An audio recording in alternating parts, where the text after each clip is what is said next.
Saya Yohana Trihastuti, saya di sini bekerja sebagai dokter hewan atau tim medis di Taman Safari Indonesia Bogor. Dengan masa COVID ini ada beberapa kelahiran di Taman Safari Indonesia, termasuk gajah, kemudian ada komodo, ada juga burung yang sangat langka, kasturi. Nah itu bisa sebagai indikasi bahwa pemeliharaan selama COVID itu hewan-hewan happy, tetap berada dalam kondisi sejahtera. Itu bisa sebagai indikasi itu. Jadi mereka happy. Jadi tidak ada makanan yang dikurangi, tidak ada puasa gitu ya. Jadi hewan tetap terjaga kesejahteraannya.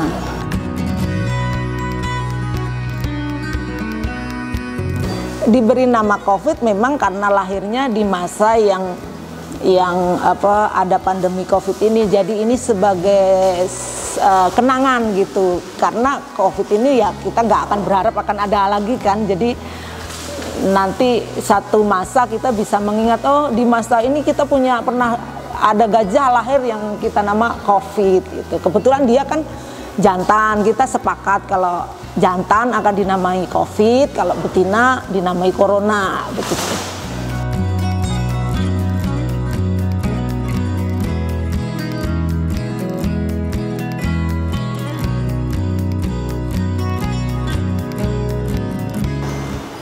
COVID ini lahir dengan masa kebuntingan 21 bulan gitu ya.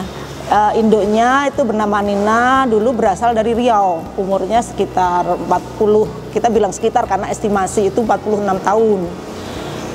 Kemudian Nina ini sudah melahirkan yang ketiga kalinya, COVID ini anak yang ketiga kalinya, dan anak pertama itu namanya Emma yang dilahirkan tahun 2006. Kemudian anak keduanya Ayu yang dilahirkan di tahun 2013. Jadi selisih kelahiran dari Nina ini 7 tahun ya, 7 tahun, sekitar 7 tahun.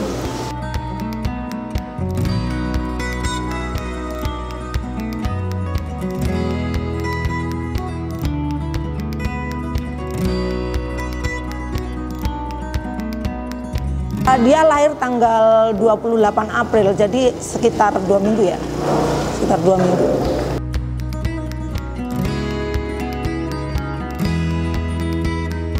Di Taman Safari Indonesia Bogor, kita koleksinya spesiesnya hanya gajah Sumatera. Terus kita di sini memiliki 52 ekor. Gajah Sumatera ini dia bisa berusia sampai 80 tahun gitu ya, bisa sampai 80 tahun.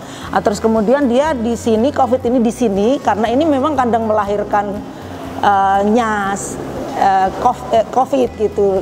Gajah-gajah yang lahir memang lokasinya di sini karena itu bisa diawasi, dipantau 24 jam gitu ya.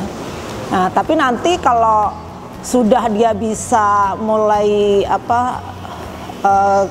kita anggap dia udah mulai belajar makan dan sebagainya, itu nanti udah mulai digabung dengan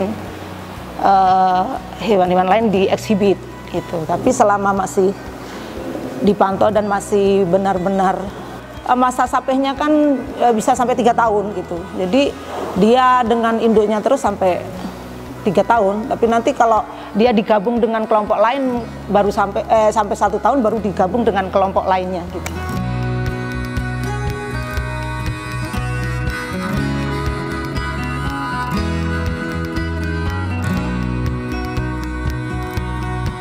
Memang jarang ya di lembaga konservasi yang bisa membreedingkan gajah ini. Kalau di kita memang spesial karena kita ini sudah 29 kali melahirkan ya. Nah, itu memang koleksi yang bisa dibilang terbesar di dunia untuk gajah Sumatera gitu. Itu di Taman Safari Indonesia, dan institusi yang bisa melahirkan sampai 29 ya baru Taman Safari Indonesia itu. Jadi dia juga memang hewan yang dilindungi dan sudah endanger gitu. Jadi sangat spesial.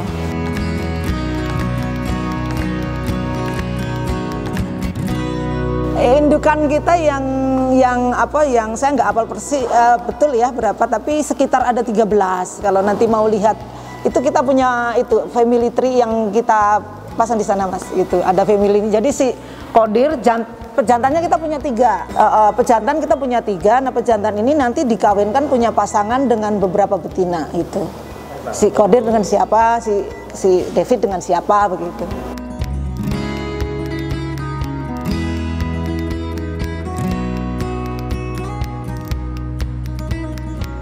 Membreeding ada itu mencari waktu yang pas untuk memasangkan ya Mas, itu gitu. Karena jantan ini akan memilih beberapa betina gitu, betina mana yang sudah siap menerima jantannya. Nah jadi dalam satu kelompok itu mestinya sih harus ada beberapa betina untuk bisa jantan itu mau mengawini, karena dia harus milih dari feromon yang dikeluarkan dari urinnya itu. Jadi biasanya dia kalau digabung nanti dia akan membau begitu. Nah nanti betina yang menurut jantan itu feromonnya ada mau siap terima, itu yang kemudian jadi kalau kendalanya hanya ada betina 1 ya mungkin akan lebih susah, tapi karena kita keuntungannya punya beberapa betina.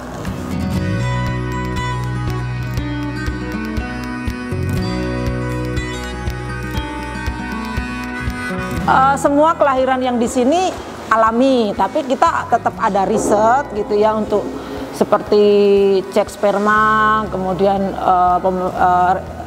reproduksi lainnya. Tapi untuk gajah masih